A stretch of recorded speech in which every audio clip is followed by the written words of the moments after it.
This is Optimal Finance Daily, episode 380, 6 Take Action Steps to Get Out of Debt by Kalen Bruce of MoneyMiniBlog.com. And I am Dan, the guy who's here each weekday reading to you from some of the best blogs on personal finance. And I want to let you know that this episode is brought to you by SendPro from Pitney Bowes. SendPro has 3 times the features of Stamps.com at 1/3 the price. Visit pb.com/finance to learn more and try it free for 90 days. After that, you'll get SendPro for only $5 per month. That's 1/3 of the cost of Stamps.com. That special $5 rate is good for the lifetime of your SendPro subscription, but only when you sign up at pb.com/finance. Now let's get to it and hear today's post as we optimize your life. 6 Take Action Steps to Get Out of Debt by Kalen Bruce of MoneyMiniBlog.com. Do you know the total credit card debt of the United States population? $793.1 billion. Now you know. And now you have a sick feeling in your stomach. At least I do. Does that mean credit cards are evil? No. It just means people are uneducated. That's the problem. Here's how to fix it. Step 1. Assess the damage.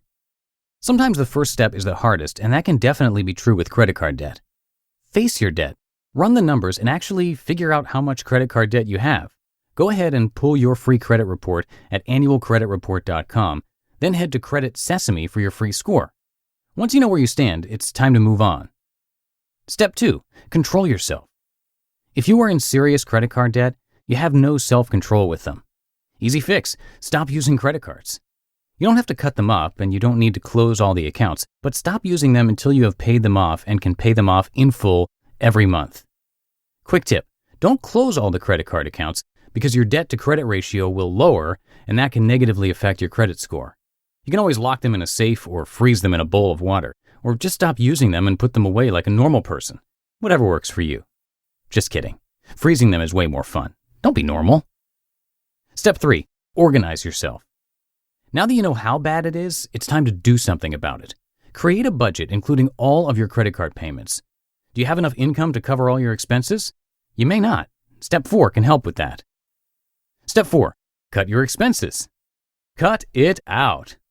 Full House reference? Anyone? No? Okay. Anyway, ask what do you need to cut out to eliminate your debt? You can always cut something. Reevaluate your needs versus your wants, especially if one of your main wants is to be debt-free. Step 5, make your choice. Now that you have faced your debt and cut your expenses, you should know whether or not you can fix this yourself or if you need professional help. If you can do it yourself, do it yourself. Only get professional help if you don't see any possible way for you to do it on your own. There's a list of approved nonprofit credit counseling agencies over at justice.gov. I think you can do this, though. If you think you can too, move on to Step 6. Step 6, do it yourself. I knew you could do it. Paying off debt is easy in practice, but it can be difficult in discipline. And it's all about discipline. The most important thing is to not get into any new debt once you begin paying it all off. Once you have made that decision, you can call the companies and negotiate to bring the amount of debt down. This is as simple as calling the number on the back of the card, getting to customer service, and asking to speak to a supervisor. Supervisors are able to lower your interest rates more than the customer service reps. They may even be able to lower your balance. When negotiating, it's important to have some leverage. Just go find some cards that are offering a 0% balance transfer fee with a 0% interest rate, usually for a certain length of time, and there's your leverage. It's easier to negotiate when you have the option of transferring your balance somewhere else. The overall goal is to get a lower interest rate. If you can't get a 0% interest rate, you may want to transfer your balance. The Chase Slate card is currently offering a 0% interest rate for 15 months on balance transfers and no fee to transfer. I see no reason not to transfer your balance if it will save you money overall. The problem is when you are not able to pay off a balance transfer before the interest rate goes up.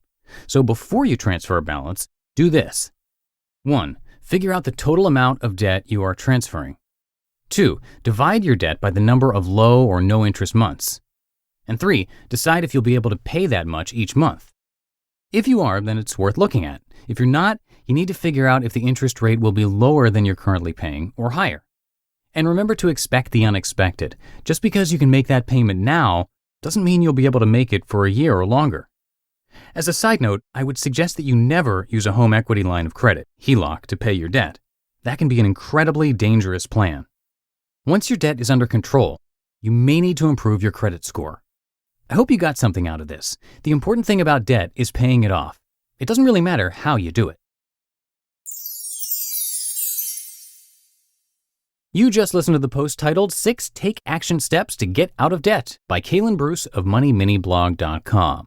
And this episode has been brought to you by SendPro from Pitney Bowes. SendPro has 3 times the features of Stamps.com at 1/3 the price. SendPro gives you the tools you need to save money and time with postage. Literally, they actually give you a 10-pound scale for free when you sign up for a free 90-day trial. You'll have everything you need, and there's no software installation. It works right from the web. You can compare shipping rates and delivery times between the USPS and other major carriers to ensure you always get the best deal when you ship packages, and even print paid shipping labels, not only for the USPS, but other carriers too. And of course, you can track your shipments from the same easy-to-use interface. Try it out. You can get an amazing deal only through pb.com/finance. You'll get SendPro free for 90 days, and when your free trial is over, you'll get SendPro for only $5 a month, which is a rate that's good for the lifetime of your SendPro subscription. That's $5 a month compared to $15.99 a month for Stamps.com. That's 3 times the features of Stamps.com at 1/3 the price. Again, you can get all of that through our special link, which is pb.com/finance. And that's going to do it for today's post and for this week here on Optimal Finance Daily. Hope you all have a great weekend, and I will see you next week. Same time, same place, where your optimal life awaits. Hello, Life Optimizer. This is Justin Malik, creator and producer of this podcast, but also Optimal Living Daily, the show where I read to you from even more blogs covering finance, productivity, minimalism, personal development, and more from incredible bloggers like Derek Sivers, Zen Habits, Mark and Angel, The Minimalists, and all the ones you hear on this show too. So if you enjoyed today's episode and like taking amazing blogs on the go, come on over to Optimal Living Daily and subscribe to that one too. And together, we'll start optimizing your life. You've been listening to Optimal Finance Daily. Be sure to hit the subscribe button to stay up to date on each new episode and head to oldpodcast.com. That's OLDpodcast.com for a free gift as well as more actionable tips and resources to help you maximize your potential. Thanks for joining us, and remember, your optimal life awaits.